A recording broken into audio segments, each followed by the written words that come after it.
Human behavior has always been a mystery. Why do people do what they do? Why do they react one way when we expected something else? How do we learn to understand, connect with, enroll, engage, align with people most effectively? Hi, I'm Christine Comerford, founder of Smart Tribes Institute, and welcome to our Smart Tribes Crack the Behavior Code podcast. In each episode, you'll learn practical, easy-to-use tools to better understand and change human behavior. These tools will help your team outperform, out-engage, outsell the competition. In other words, to become a smart tribe. Oh, and you'll find these tools super helpful in your personal life too. Let's go. There's a lot of buzz about employee engagement these days. But the sad truth is that engagement stats worldwide are still dreadfully low. And to throw some fuel on the fire, myths about what actually creates engagement are rampant, and they're making the problem worse. Here's what I know for sure is true. From the 1,000 plus organizations I've helped to boost employee engagement over the past 30 plus years, there are 3, if not more, prevalent myths that I come across constantly, and it's time to bust them. Hi, I'm Christine Comerford of Smart Tribes Institute, and I'd love to invite you to Culture Camp. Create the culture of your dreams, learn neuroscience for optimal engagement, optimal performance, recruiting, and retention. We're going to have a super cool full day and then half day, followed by 6 follow-up group coaching sessions of 90 minutes each. Who should attend Culture Camp? People, talent, HR leaders, cultural influencers who want to really create increased engagement, people performance, faster recruiting, greater retention. And what's cool is that as you learn all the tools and techniques that over 1,000 companies have used to benefit, you're going to really understand how to create that intrinsic motivation. And a culture where people say, thank God it's Monday. You're going to get very practical tools, very practical techniques, and you're going to build a cool network of fellow travelers, if you will, who are doing the same thing at their own company. So join us at Culture Camp. We can't wait to see you there. There's a lot of buzz about employee engagement these days, but the sad truth is that engagement stats worldwide are still dreadfully low. And to throw some fuel on the fire, myths about what actually creates engagement are rampant, and they're making the problem worse. Here's what I know for sure is true. From the 1,000 plus organizations I've helped to boost employee engagement over the past 30 plus years, there are 3, if not more, prevalent myths that I come across constantly, and it's time to bust them.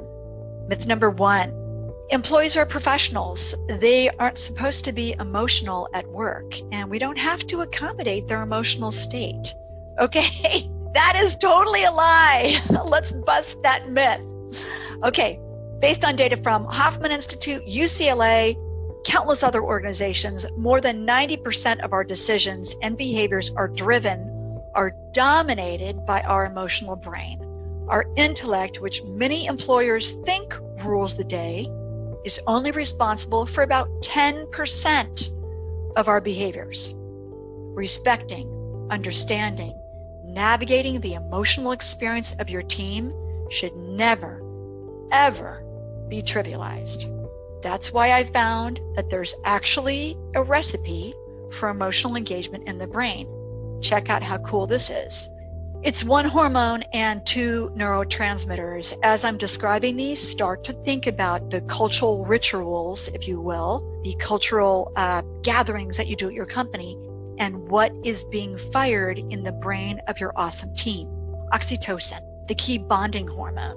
This helps us feel connected to others, seen, loved, acknowledged. Oxytocin then contributes to the release of serotonin, a neurotransmitter that helps us feel good. When we feel good, we choose behaviors that keep us feeling good, like collaborating, being accountable, innovating, and this contributes to the release of dopamine, a neurotransmitter that contributes toward reward motivated behaviors.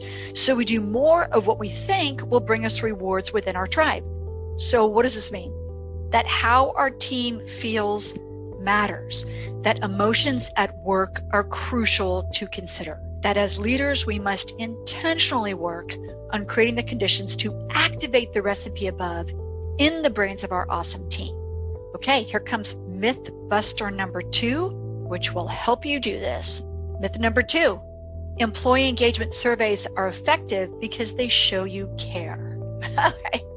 No, a survey is a demoralizing waste of time, energy, money if you don't do it right.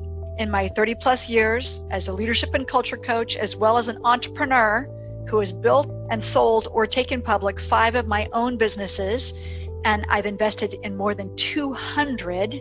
Some of them worked out pretty well. Google was one of them. I've seen a lot of employee engagement surveys. Most of them chopped liver.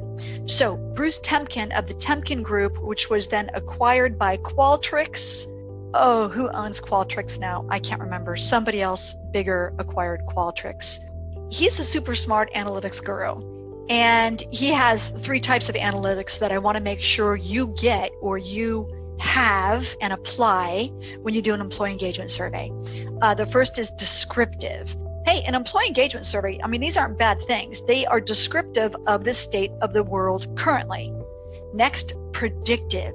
This is where you understand how the state of the world will remain the same if you don't change anything, right? So they describe the future, they describe the present, pardon me, they predict the future. Here's what most leaders miss. Prescriptive. An employee engagement survey, if done properly, can be a prescriptive tool to show you what you need to change and how. So from these types of data, we can understand the state of the world, and it will continue unless we take decisive and effective action to change it. That's the prescriptive work.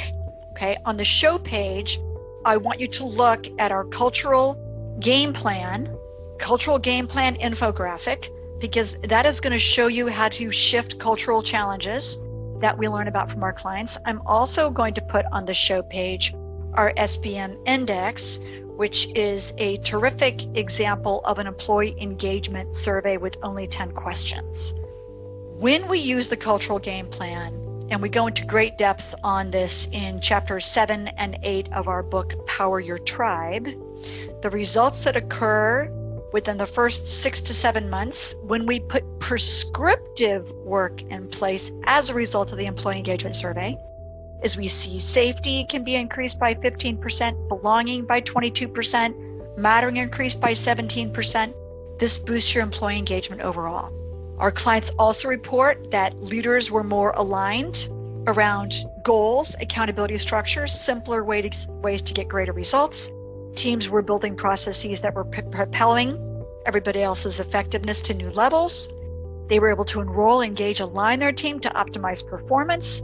They get more done in less time. They're more motivated, speaking the same language, collectively raising the bar, more accountable, aligned, effective than ever before. That's engagement. All right, woo. Myth number 3, employees want more money to be more engaged. No. The reality is for very few people, and they are contract workers, this can be true. But for the vast majority of employees out there, the meaning in their work matters far more. I find for humans overall, they want meaning in their work. The depth of their connections to your organization's cause, to their colleagues, to your clients is what moves them more. Yes, we all have bills to pay and money is important, but we all want to be part of something bigger than us. Something that really makes a difference, that removes pain, that solves a problem, something we're proud of. All workers should insist on this and not settle for less. All employers should strive to create this and not chicken out. So the net, understanding the emotional experience of your team is essential. You know, I'm going to put the emotion wheel, which is just a great tool. It's great at the beginning of a meeting to pass it around and to say, hey, everybody, how are you feeling right now? There's no judgment. Let people just check in on how they feel. So understanding the emotional experience of your team is essential because then you can navigate it. Prescriptive, right? We must be making sure that descriptive and predictive, which is always there in employee engagement surveys, that we add prescriptive so we know, great, we did this survey, here's exactly what we're going to put in place to get better results next time. Make sure your workplace, your work overall, creates the experience of meaning. We all need to know that we're part of something bigger. What other employee engagement myths do you come across? Let's bust them together. One way to really work on employee engagement is to come to Culture Camp. If you go to sticulturecamp.com, you can get more info on our program that's coming up. Send a couple people from your organization, and let's build an amazing culture of highly engaged people. sticulturecamp.com. See you next time. Thanks for joining me on this episode. Every listen, every share, every review helps others form their own smart tribes where teams are engaged, happy, and optimally performing. Together, you and I can help millions of people crack the behavior code in their organizations, families, and communities. I invite you to take 2 minutes and head over to smarttribesinstitute.com to discover more about how to form a smart tribe. See you there, and please tell your friends.